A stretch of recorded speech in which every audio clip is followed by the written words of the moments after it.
all the great things in other high achievers' lives, all the reasons that these successful people that you look up to, that you aspire to be like, are the way they are, have all come from a place of being uncomfortable.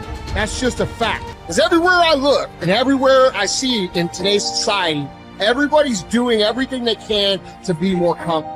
They're looking for the more convenience. They're looking for the quicker. They're looking for the faster.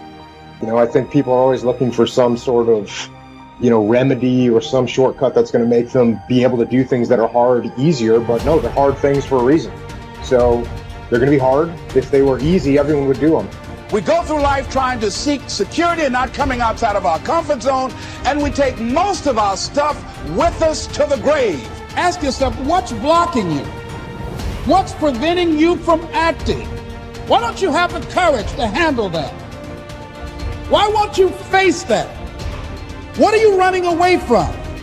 What kind of avoidance behavior are you engaged in? Next is, what is the worst thing that can happen when you take action? But you have to make a conscientious decision that you're going to change. And it's not dependent on anybody else. Self-discipline begins with the mastery of your thoughts. If you don't control what you think, you can't control what you do. Understanding how to set up daily routines with alternating brain and body training and killing procrastination. Each and every day that you are breathing in this world, each and every day that you are doing something in this world, you should be focusing on getting better, not worse. Show me your character. Remain disciplined. Stay strong. When it all seems hopeless, keep plugging away. Nothing can stop you if you don't stop for anything. Don't stop for anything. Never break your discipline. Remain faithful to yourself and your vision. You should be understanding that, hey, I can't be this same person on a day in, day out type of way.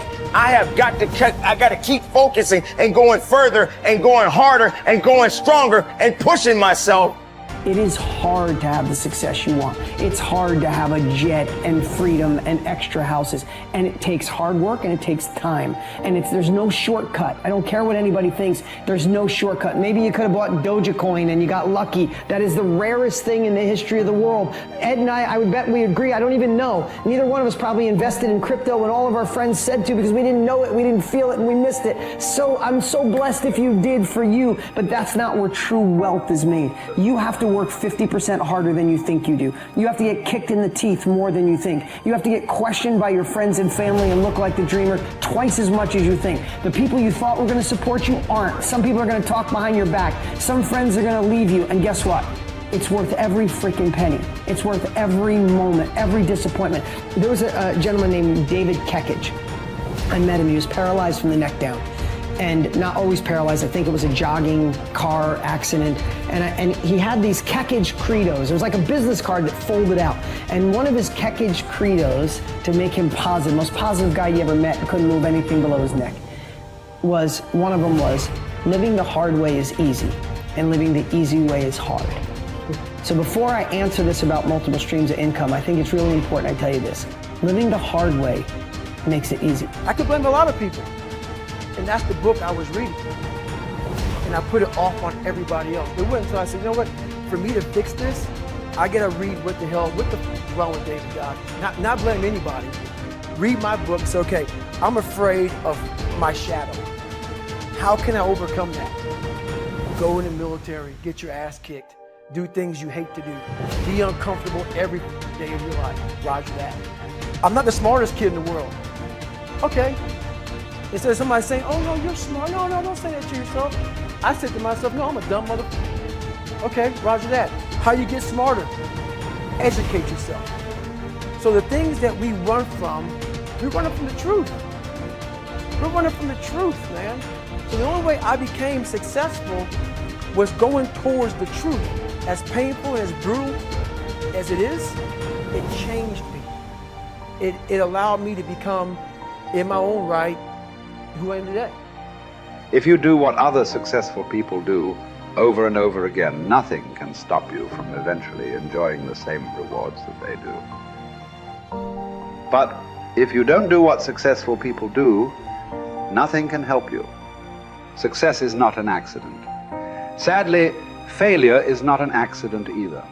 You succeed when you do what other successful people do over and over until these behaviors become a habit. Likewise, you fail if you don't do what successful people do. In either case, nature is neutral. Nature does not take sides. Nature doesn't care. What happens to you is simply a matter of law. The law of cause and effect. You can look at yourself as a machine with a default mechanism. Your default mechanism is the almost irresistible attraction of the expediency factor.